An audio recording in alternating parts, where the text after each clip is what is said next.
नमस्कार दोस्तों। साथियों, आज हम चर्चा करेंगे अपनी इम्यूनिटी सिस्टम को कैसे हम ज़्यादा से ज़्यादा स्ट्रॉन्ग करें। क्योंकि आज मैं देख रहा हूँ आजकल कि काफ़ी लोग कोरोना वायरस की चपेट में आ रहे हैं और कोरोना वायरस की चपेट में आने के साथ साथ उनका इम्यूनिटी सिस्टम बहुत ज़्यादा डाउन हो जाता है, जिससे उनके लंग्स पर और उनके इंटरनल ऑर्गन्स पे बहुत ज़्यादा प्रभाव पड़ता है। तो वो कैसे इससे मुक्ति प्राप्त करें और कैसे कोरोना वायरस पर विजय प्राप्त करें। तो सबसे पहले मैं थोड़ा सा बताना चाहता हूं कि कोरोना वायरस का जो अटैक होता है वो कहां पर शुरू होता है। कोरोना जो करता है अटैक, वो आपके 3-4 दिन तक गले में रहता है।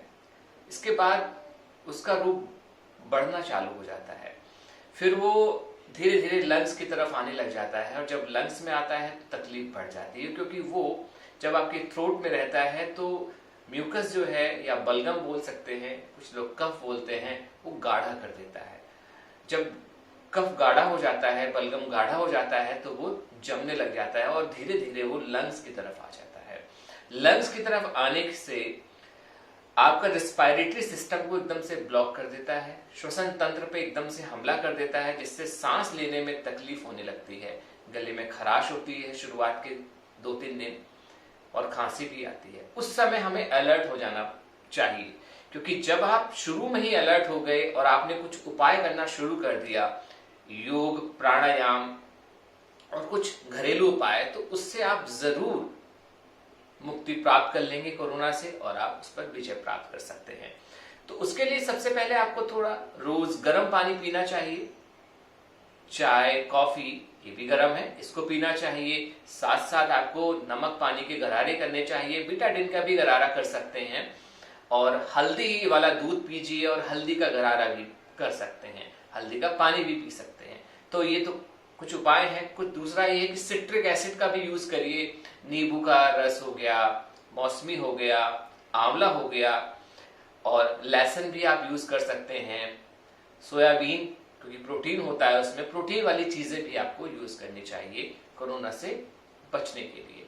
तो ये तो रहा हमारा थोड़ा सा कोरोना के बारे में, हमने बताया कैसे हमारे शरीर पे इफेक्ट डालता है। लेकिन अब हम प्राणायाम के माध्यम से, योग के माध्यम से उससे कैसे छुटकारा प्राप्त करें और अपनी इम्यूनिटी को कैसे ज्यादा से ज्यादा डेवलप करें, उसके बारे में अब हम बात करते हैं। तो आज मैंने आप लोगों के लिए कुछ सीक्वेंस तैयार किया है, कुछ प्राणायाम का सीक्वेंस है, उसको स्टेप बाय स्टेप मैं बताऊंगा कि क्या क्या हम करेंगे। एक विस्तृत वीडियो भी मैं आपको बना के दूंगा, जिसमें हर प्राणायाम के बारे में कैसे करना चाहिए, कब नहीं करना चाहिए, इसके क्या फायदे हैं, क्या नुकसान है, वो सारा एक विस्तृत वीडियो भी मैं आपको दूंगा। तो आज हम चर्चा करेंगे कुछ प्राणायाम के बारे में। तो सबसे पहले हम सहज प्राणायाम करेंगे। इससे आपका लंग्स की जो कैपेसिटी वो बढ़ेगी, आपका ऑक्सीजन लेवल भी बढ़ेगा। सहज प्राणायाम के बाद भस्त्रिका प्राणायाम, और भस्त्रिका के बाद कपालभाति, और कपालभाति के बाद आप सूर्यभेदी भी कर सकते हैं, और फिर अनुलोम विलोम प्राणायाम, और इसके बाद अनुलोम विलोम के बाद में भ्रामरी प्राणायाम आपको करना है। तो अभी हम सबसे पहला प्राणायाम करने वाले हैं सहज प्राणायाम। सहज प्राणायाम में आपको सहज पूर्वक बैठ जाना है। टिप ऑफ द थंब पे, यहाँ पे इंडेक्स फिंगर पे लगा लेना है अंगूठे का टिप, और आंखें बंद करके लंबी और गहरी सांस लीजिए। लंग्स को एक्सपेंड करिए, धीरे धीरे सांस को छोड़ दीजिए। फिर लंबी गहरी सांस लीजिए और धीरे धीरे करके सांस को छोड़ दीजिए। अगर आप सहज महसूस करते हैं तो जितनी देर में आप सांस लेते हैं उससे दूनी देर में आपको सांस छोड़नी चाहिए। काउंटिंग के साथ भी किया जा सकता है। अगर आप 5 काउंट्स में इनहेल करते हैं तो 10 काउंट्स में आपको एक्सहेल करना चाहिए। तो ये सहज प्राणायाम हो गया। इसको कम से कम 5 मिनट जरूर करना चाहिए। इसके बाद दूसरे नंबर पे मैंने बताया था आपको भस्त्रिका प्राणायाम। भस्त्रिका प्राणायाम करने से आपकी जो लंग्स की वाइटल कैपेसिटी है बहुत ज्यादा इंक्रीज हो जाती है, ऑक्सीजन का लेवल भी बढ़ जाता है। इसको कैसे करते हैं, इसको सहज भाव से करिएगा। मैं तो ये आपको रिकमेंड करूंगा कि आप 30 बार से लेके 50 बार, 70 बार भी कर सकते हैं, लेकिन शुरू में धीरे धीरे आप करिए। तो मैं आपको बताता हूं कैसे करेंगे। सबसे पहले आप प्रिपेयर हो जाइए। फोर्सफुली सांस को छोड़ना होता है, सांस को लेना नहीं होता है। देखिए,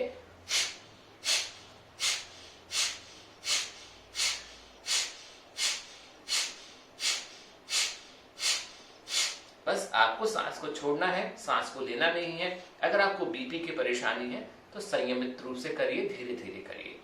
ठीक है, तो 2 प्राणायाम हो गए। इसके बाद कपालभाति प्राणायाम। कपालभाति प्राणायाम में भी यही होता है, फोर्सफुली सांस को बाहर छोड़ना होता है, लेकिन उसमें आपको अपने जो इंटेस्टाइन्स हैं, अपनी जो आंतें हैं, उसको पीछे की तरफ लाना होता है, जिसको मैं आपको बताता हूं। देखिए,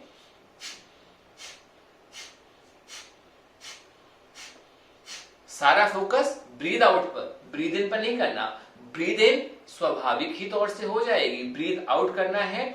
इसको भी आपको 25 टाइम्स से स्टार्ट करना है, 50 बार करना है, फिर रुक जाना है। रुकने के बाद फिर जो मैंने सहज प्राणायाम बताया था उसको करना है। कुछ साधक तो इसको लगातार 500 बार भी कर लेते हैं, लेकिन उसके लिए बहुत साधना की जरूरत पड़ेगी, आपको लंबा अभ्यास करने की जरूरत पड़ेगी। इसलिए शुरुआत में सिर्फ आप 50 बार करिए और रुक जाइए, फिर सहज प्राणायाम कर लीजिए। इसी प्रकार जो भस्त्रिका बताया था, 20 बार, 30 बार या 50 बार करने के बाद रुक जाइए, फिर सहज प्राणायाम कर लीजिए।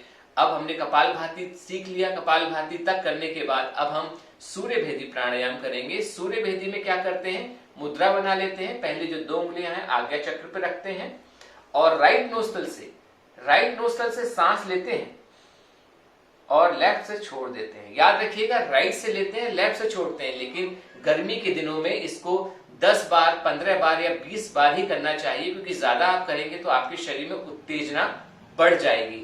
इसलिए इसको संयमित रूप से करिए, लेकिन जिसे करने से ये बहुत ज्यादा पावरफुल प्राणायाम होता है, आपके शरीर के अंदर एनर्जी एकदम से बूस्ट कर देता है। तो दोबारा से मैं आपको बताता हूं, राइट से लेना है, लेफ्ट से छोड़ देना है। राइट नोस्ट्रल से लीजिए, लेफ्ट से छोड़ दीजिए। याद रखिए, लेफ्ट नोस्ट्रल से सांस को नहीं भरना है, सिर्फ राइट नोस्ट्रल से भरना है, लेफ्ट से छोड़ना है। राइट से भरना, लेफ्ट से छोड़ना। तो ये हो गया हमारा सूर्य भेदी प्राणायाम। सूर्य भेदी के बाद अनुलोम विलोम प्राणायाम हम करेंगे। अनुलोम विलोम के लिए क्या करते हैं, लेफ्ट नोस्ट्रल से सांस लेते हैं, राइट से छोड़ देते हैं, फिर राइट से भरते हैं और लेफ्ट से छोड़ देते हैं। हमेशा एक नाक से भरेंगे, दूसरी से छोड़ देंगे। जिससे छोड़ा है उसी से भरना है और फिर पहली वाली से छोड़ देंगे। तो शुरू करते हैं अनुलोम विलोम प्राणायाम।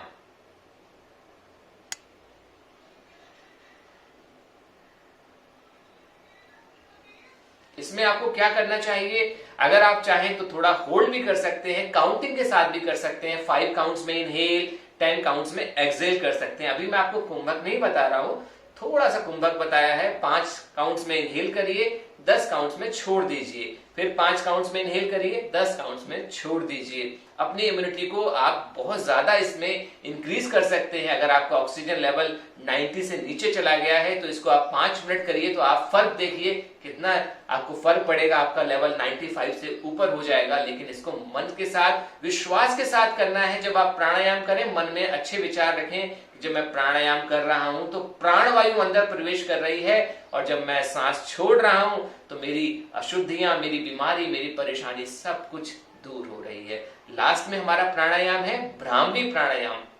भ्रामरी प्राणायाम में क्या करेंगे, पहले जो 3 उंगलियां हैं वो आज्ञा चक्र पे, आंखों पे लगाएंगे और अंगूठे से कान को बंद करेंगे और भौरे की तरह गुंजन करेंगे, ओम की चांटिंग करेंगे, ओठ को बंद करके। मुझे देख लीजिए, सांस ले लीजिए लंबी गहरी,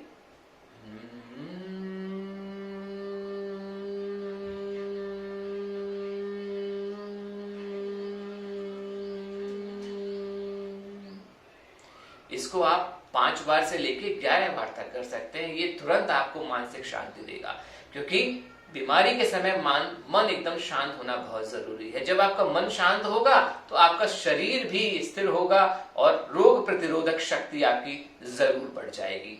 तो साथियों, आज हमने कई सारे प्राणायाम के बारे में चर्चा की। इसकी विस्तृत चर्चा हम अगले आने वाले वीडियोस में करेंगे, और मैं आने वाले वीडियोस में आपको योग के माध्यम से कैसे अपने शरीर को निरोग रखें, अपनी इम्यूनिटी को कैसे बढ़ाएं, उसके बारे में भी चर्चा करेंगे।